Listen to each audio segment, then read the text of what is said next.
So the first one says to find the cosine of theta. The cosine would be the adjacent over the hypotenuse, and you're missing that hypotenuse. So the first thing we're going to do is solve. So 1 squared plus 3 squared would equal c squared. 1 plus 9 tells you that c equals the square root of 10. So then when I want to find the cosine of theta, and theta's here, adjacent is 3, hypotenuse is 10, 3 over root 10 becomes 3 root 10 over 10. Questions on that one? All right, now number 2, now we know 2 ways to do this. One is right triangle base, the other is unit circle. So if you're thinking unit circle, the unit circle 45 is the same thing as your over 4. And your over 4 is root 2 over 2 and root 2 over 2. And your tangent is 1. If I flip 1, I end up with 1. That's one way to do it, okay? The other way is set up your right triangle, 45, 45, 90 triangle with an A of 1 is how we would set it up. And my cotangent would be the reciprocal of opposite over adjacent, so adjacent over opposite. Pick either 45, it doesn't matter. And your adjacent and your opposite are both 1, which means the ratio is 1. I don't care which way you do that, whichever way clicks for you. If it's the triangle, it's a triangle. If it's the unit circle, it's unit circle, okay? But I would say first quadrants are probably about the same level of difficulty. Obviously, as you get to coterminal angles, it is, in my opinion, easier to use the unit circle, but it is still up to you. All right, so number 3, I said technically there's 2 ways to do this because this is a right triangle with one angle being 30. This is a special right triangle. So I can use my 30, 60, 90 triangle and I don't need a calculator. So if I were to do that, then the ratio of the side lengths of your 30, 60, 90 are opposite the 30 is A, opposite the 90 is 2A, and opposite the 60, which would be here, is A root 3. And then you are going to get given one of those sides. This time you're given the A root 3 side. So if 50 equals A root 3, then to find out what A is, I would divide both sides by the square root of 3. And I'd get A equals 50 over root 3. And then I'd rationalize it. And I'd get 50 root 3 over 3 would be A, which is the height of the tree. Thank you. If I wanted, for some reason, like, I don't know, if there was like a string tied to the ground at the end of that, and you want to know how, and it was tied to the top of the tree, and like you want to know how long it was, then I would just multiply it times 2. Priscilla, make sure you take the pass with you when you go. The other way to do this, and you can only do it this first way if it's a 30, 60, 90, or 45, 45, 90 triangle. If it was anything else, if that was like 31 degrees, I could not have done it the way I just did. I would have to use SOHCAHTOA. So if I do that in relationship to the 30, the H is opposite and the 50 is adjacent. Which trig function does that set up? Opposite and adjacent. Tangent. So the tangent of 30 degrees would equal opposite, which is H, over adjacent, which is 50. And then I would multiply by 50 on both sides and 50. Tan, making sure that you're in degrees.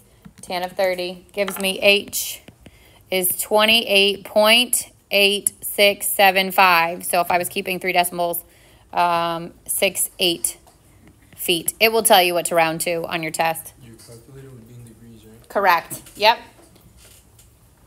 Any other questions? So again, if 30 was not 30 and it was any other degree measurement besides 30, 60, or 45, you'd have to have the calculator. But if it's a 30, 60, 90 triangle or 45, 45, 90 triangle, you don't have to have the calculator for that kind of question. What does it mean it's an exact value? Exact means don't round it. It means leave it like that. That's exact. So that square root would stay as a square root instead of a rounded number. Yeah. All right. So let's talk about chapter 4, section 4. So the good and the bad is, one, there's a lot of slides on this sucker. The good is that we've done a lot of it. Like a lot of this is review. But we are basically taking back in the unit circle in a couple of different ways and reviewing some of the stuff we already talked about. So one is when I put that triangle in the circle, for example, it could look something like this, where the horizontal section is my X, the vertical section is my Y, and then the radius is what connects those two. You can move this coordinate point anywhere in your circle. So anywhere in your quadrants, first quadrant, second quadrant, third quadrant, fourth quadrant. And your horizontal change is always going to be your X, and your vertical change is always going to be your Y. Now, the most important thing I would say on here is knowing that your radius is always positive. So the radius, no matter which quadrant I'm in, is always positive.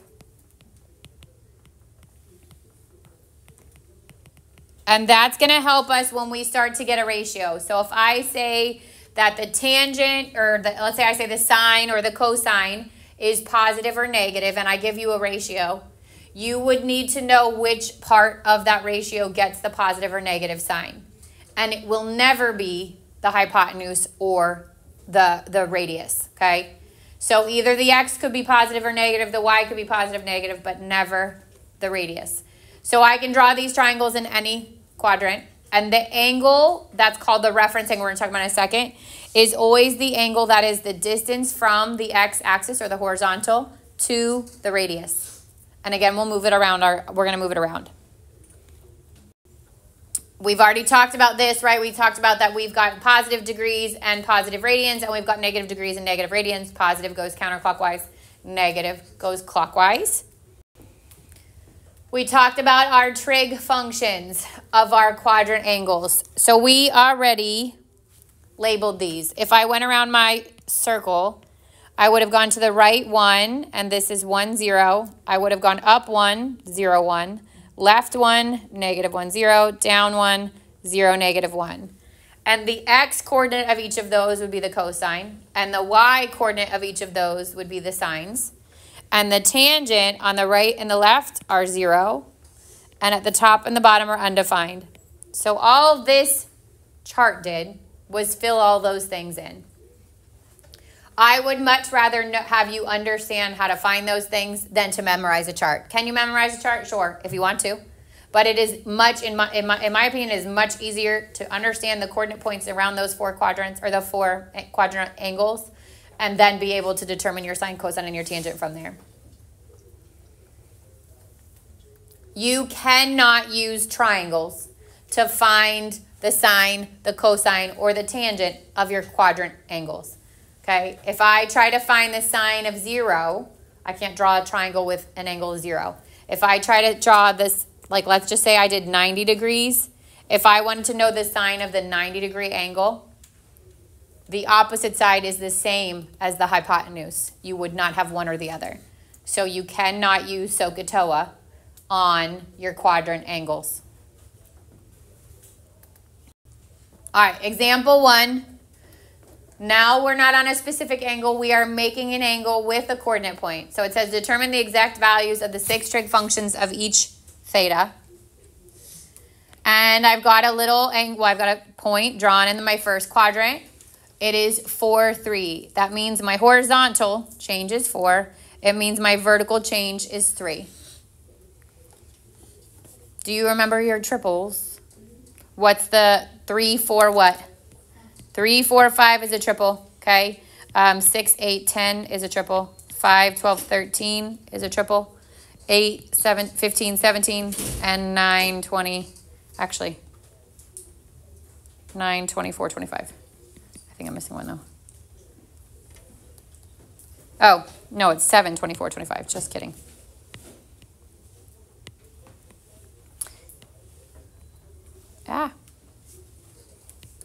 Erase. This is 7, 24, 25. I'm like, these are what are called Pythagorean triples. So these are, if I have a right triangle and 2 of the side lengths are in one of these triple, then the third is always part of it. With exception of, like, it has to be the right side. So like if 3 and 4 are on the shorter sides, then I know 5 is the hypotenuse, which is what just happened here. This is now 5. If I had done a squared plus b squared equals c squared, I would have gotten that, but it will save you a lot of work to know these. These are like big. 1, you're definitely going to see one on your test. 2, these are big on standardized tests too, because they are those kinds of things that could take you longer and slow you down if you don't know them. But by knowing them, it helps you speed things up. What you have to be careful of is, like if I said that this was 3 and this is 5, obviously your hypotenuse is not 4. It's got to be that the bigger side is still the hypotenuse. Okay, so now I've got my full triangle.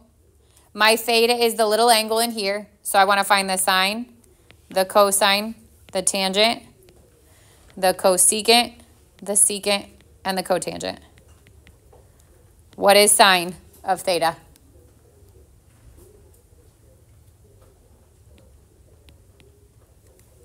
Three-fifths. What is cosine of theta? 4/5. What is the tangent of theta? 3/4. What's the cosecant of theta? 5/3. Secant? 5/4. And cotangent? 4/3. Okay. Notice both coordinate points were positive, so I stayed in that first quadrant. Now on B, my coordinate point is -8, 15. And although theta is this big angle, we use what's called a reference angle, which we're going to talk about a little bit more in a second. We use what's called a reference angle to close in the right triangle because this is not a right triangle, okay? So what I have to do is I have to use the distance from the x-axis to that angle as what's called a reference angle and close in my right triangle going that direction. So in this case, my x is -8 because I moved left. My y is a +15 because I moved up. And then what's the radius? This is a triple. 8, 15 what? 17. And the r has to be positive, remember? So now my sine, opposite over hypotenuse, cosine, adjacent over hypotenuse, tangent, opposite over adjacent, and then we flip them.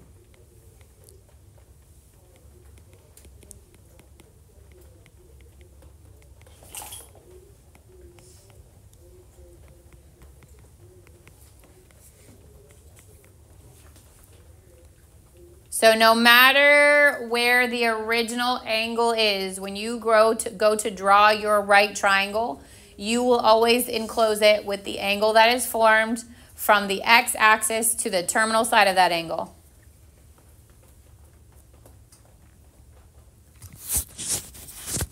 Questions so far? All right, example 2 says the point on the terminal side of an angle in standard position, determine the exact values of the 6 trig functions of the angle. So it's almost the exact same thing. The only difference is I didn't give you a drawing. So if I want to plot -4, 7, what quadrant is it going in? Second quadrant. I'm going back 4. I'm going up 7. I'm closing in my right triangle. I'm putting theta in the little angle that's formed by the x-axis and the terminal side. And then I find my hypotenuse. This is not a triple. So I'm going to ignore the sign because I'm going to square it. I'm going to make it 4 squared plus 7 squared equals r squared. 16 plus 49. 65 equals r squared. And r is the square root of 65.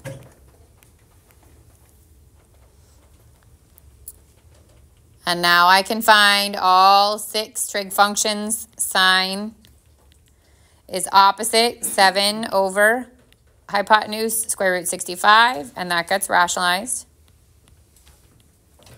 Cosine adjacent over hypotenuse, and that gets rationalized.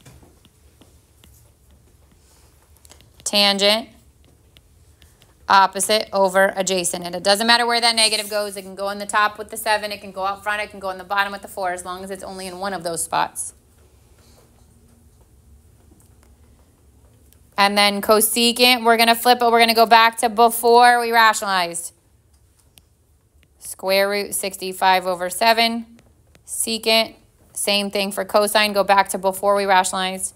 Negative square root 65 over 4. And cotangent, -4/7.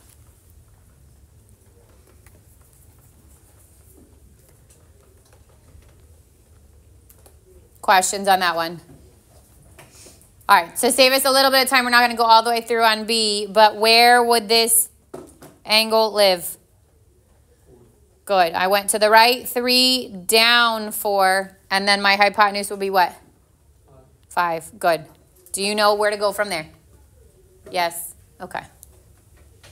Just make sure you're going in the right spot, and make sure you always make the radius positive. All right. We also already talked about this. This is our all students take calculus, right? So if you want to check your answers, like if you draw your triangle and then you go to check your signs, those signs should still overlap with what we've already known, okay? If I'm in the 4th quadrant, then I know my cosine should be positive. I know my secant should be positive, but I know everything else should be negative. All right, so here's some application. Name the quadrant in which theta lies if cotangent of theta is greater than 0 and sine of theta is less than 0.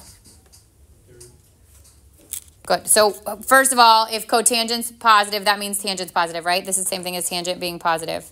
If I just had that part, which quadrants are tangent positive? 1st and 3rd, right? And then I need sine to be negative, which means I rule out 1 because sine would be, I need sine to be negative. Sine would be positive there. And I know this is quadrant 3.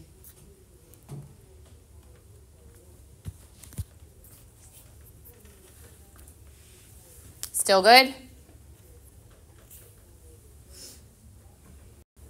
All right, example 4.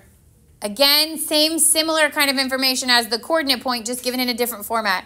It says, given that cotangent of theta is negative 4/3 and the sine of theta is greater than 0, find the following. So cotangent is the ratio of what two sides?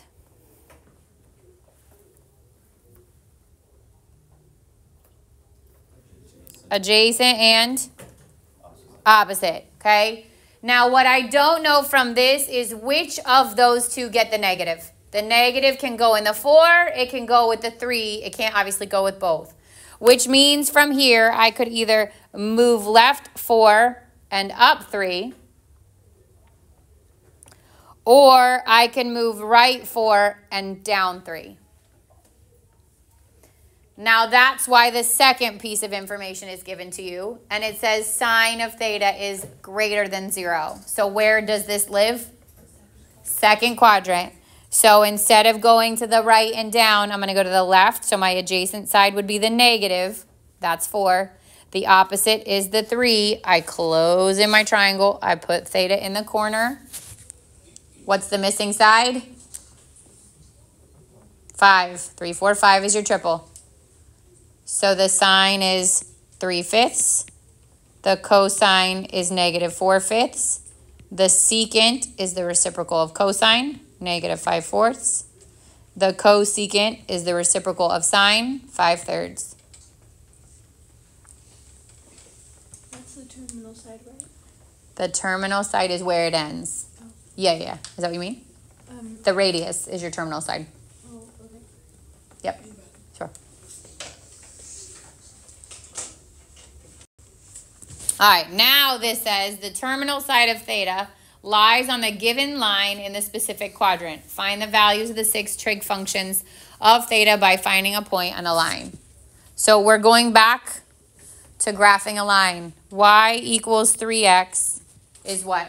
How do I graph that? What's your y-intercept?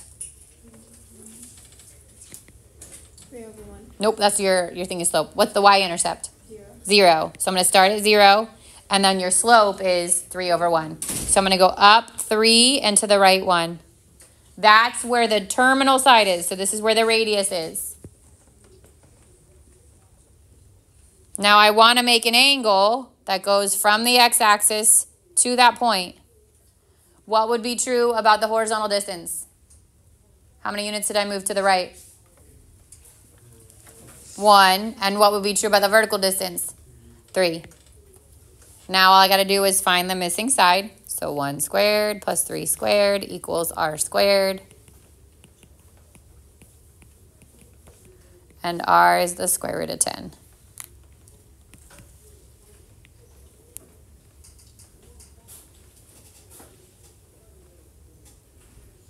So then the sine of theta is 3 over root 10, which becomes 3 root 10 over 10. The cosine of theta is 1 over root 10, which becomes root 10 over 10. The tangent of theta is 3 over 1. It should match your slope because it's rise over run. The cosecant, reciprocal of sine before we before we rationalize it. Secant, reciprocal of cosine before we rationalize it. And cotangent would be 1/3. So anytime you've got slope of a line, think about it. It's your change in y over your change in x, which would be your opposite over your adjacent. Still good? Yes. All right. Now we go back to quadrant angles. So we're going to flip-flop between triangles, and your brain has to do the same thing. Flip-flop between triangles and angles. As soon as I'm on a quadrant angle, which is one of the 4 quadrants, like right, left, up, down, then I can't use the triangles anymore. So I would draw. This is 1, 0. This is 0, 1. This is -1, 0. This is 0, -1. Tangents are 0, 0, undefined, undefined. Where is pi? All right, we added on the angles. And I said it the other day, but I'll say it again. Like Friday in class, I'll give you a little blank unit circle. You can fill in as much of it as you want. So if you had already had this all filled in, you would know, okay? Sine is on the left. Pi is on the left, sorry. And the sine is the y coordinate there, which means the sine of pi is what? 0. And then this should really be over here. 3 pi over 2 is where? At the bottom where 270 is. Cotangent is the reciprocal of tangent. So if tangent's undefined there, what is cotangent? 0.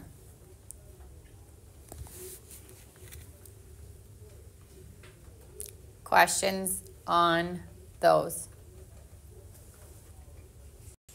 All right, now we're going to talk reference angles. So reference angles of theta are the acute angles, that little tick mark is called prime, theta prime, formed by the terminal side of theta and the horizontal axis. To find the reference angle, you're going to find the difference between the angle and the x-axis. So if they are in radians and it's one of your special angles, the good news is the denominators just match. If I said what's the reference angle to 11 pi over 6, it is pi over 6. If I asked you what the reference angle is 7 pi over 4, it is pi over 4. You literally just put pi over the same denominator. Where it gets weird is if it's not one of your special angles or if it's in degrees. So the rule is this. If it's in the first quadrant, then theta is your reference angle because it has to be acute. So if it's anything from 0 to 90 or 0 to pi over 2, then that angle is your reference angle. If it's in the second quadrant, then theta prime is 180 minus theta or pi minus theta. If it's in the third quadrant, then it's theta minus 180 or theta minus pi. And if it's in the fourth quadrant, then theta prime is 360 minus theta or 2 pi minus theta. All of these answers must be less than or equal to 90 degrees. So if it asks you for a reference angle and you go to write 100, it is wrong. It has to be less than or equal to 90 degrees. It has to fall in the first quadrant. It is the distance from the angle to the x-axis. So if I said, what's the reference angle to 100 degrees? I would know 100 degrees is in my second quadrant, and I would do 180 minus theta. 180 minus 100 gives me the reference angle. That's 80 degrees. So that's the distance from the terminal side of the angle to the x-axis.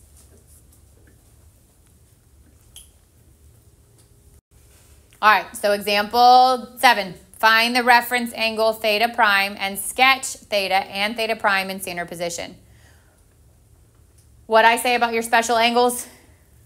What about those reference angles? So these are in radians, right?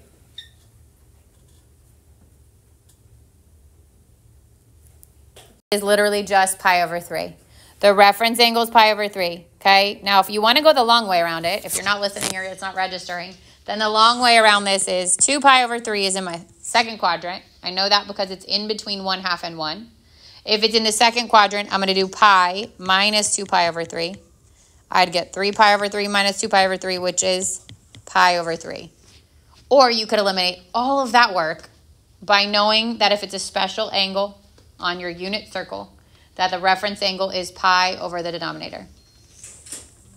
Now, if it asks you to sketch theta and theta prime in standard position, then theta is my original angle. It goes from your x-axis on the right to 2 pi over 3. This would be theta. And theta prime will always be in the first quadrant. Theta prime is 0 to pi over 3. So theta prime will always be in the first quadrant because it's always going to be less than 90 degrees.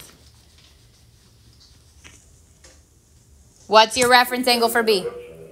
What's your reference angle for B? Oh, people, you're killing me. Is an over 2 a special angle? Yes. So it's pi over 2.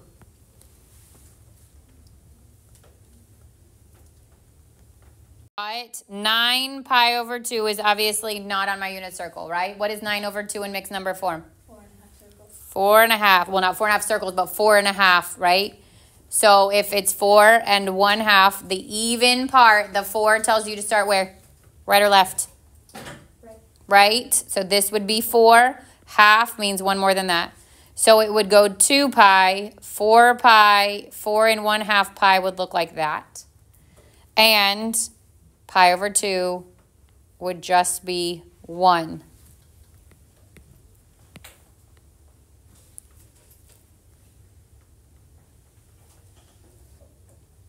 Questions? All right, I'm just going to keep plowing through. Example 8, find the sine, cosine, and tangent of the angle without the calculator. So we go back to what we did before, right? If it's a unit circle angle and you know where it is, go ahead and look at your unit circle, find it, and answer it. If it's not, or you want to do it in a different way, look at your denominator. This is a special angle. Every over 4 has the coordinate point. That's what? Good. And what quadrant would 1 and 1/4 pi be in? Good. 1 pi is here. 1/4 is less than half, so it goes there. In the third quadrant, I move left and down, so both of those would be negative. And every over 4 has a tangent of what? 1. So my sine, negative root 2 over 2. My cosine, negative root 2 over 2. And tangent, 1.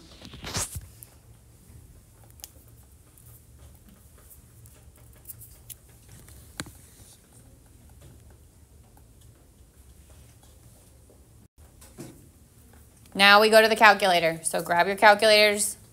Example 9 says, use a calculator to evaluate the trig function and round your answer to 4 decimal places.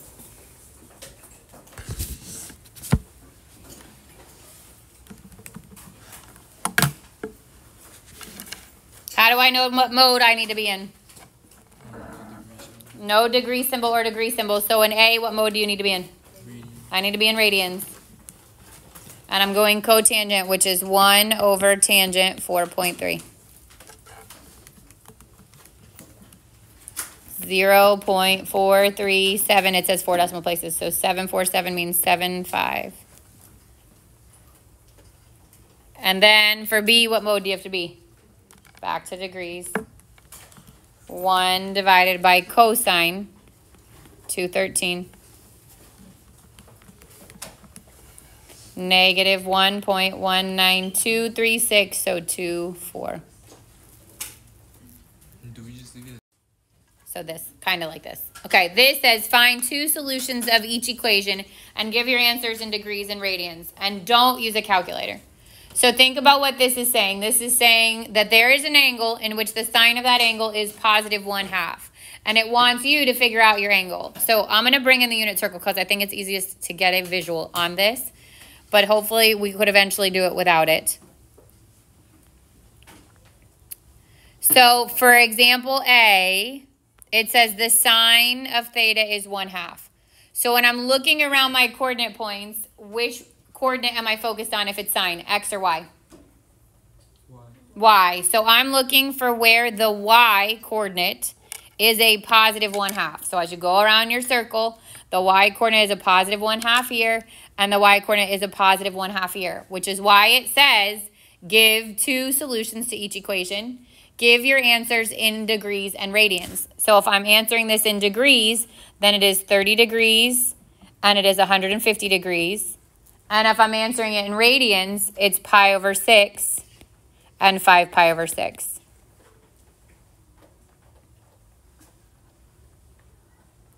We will come back to these types of questions when we go to solve trig equations, which is like 4, 7. But for right now, they kind of like ease their way into it. So now B says the sine of theta is negative 1/2. Now I'm looking for where the Y is a negative 1/2, which happens down here and down here.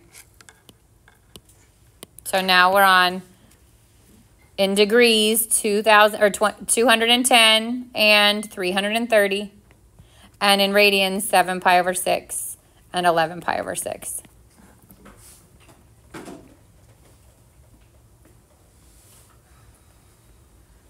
Questions on those? All right, last application of this stuff is a word problem, okay, which requires you to read, but it is not difficult. Most of you see words and like immediately are like, no thanks.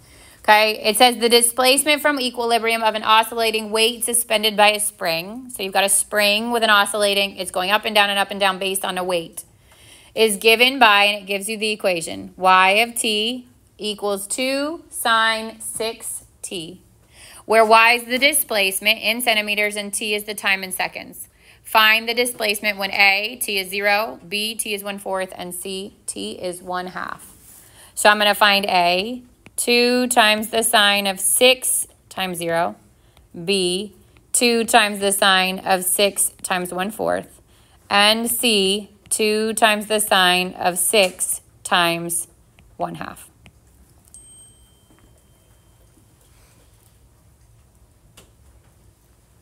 And then I literally plug it in. There was no mention of degrees on this. So it doesn't say 6t degrees, which would tell me I need to be putting this in degrees, which means I'm going to keep my calculator in radians. So in radians, I'm literally going to, well, switch back to radians. I'm going to type in 2 sine 6 times 0 is just sine of 0. This one we could have done without a calculator. B, 2 sine 6 times 1/4. 1.99, I didn't tell you what to round to again, huh? 99, we're going to do 3, nope, this would bump. 5, 0. And 2 sine 6 times 1/2, 0.2822. And all of these are in centimeters. So you'll see a lot of word problems dealing with the some sort of real world situation with a sine curve or a cosine curve. But if it's asking you for where it occurs at a specific point, all you have to do is literally plug that in, okay? The only one here that I could have expected you to do without the calculator is 2 sine 6 theta. That becomes 2 sine of 0. I'm not 6 theta, 6 times 0. That becomes 2 sine of 0, and the sine at 0 is 0. So that's the only one of these that could have been done without a calculator. If when you plugged it in, it gave you like a reference angle, that was something that you can do with your unit circle, then it could ask you without a calculator. But for the most part, these will be with a calculator. Questions?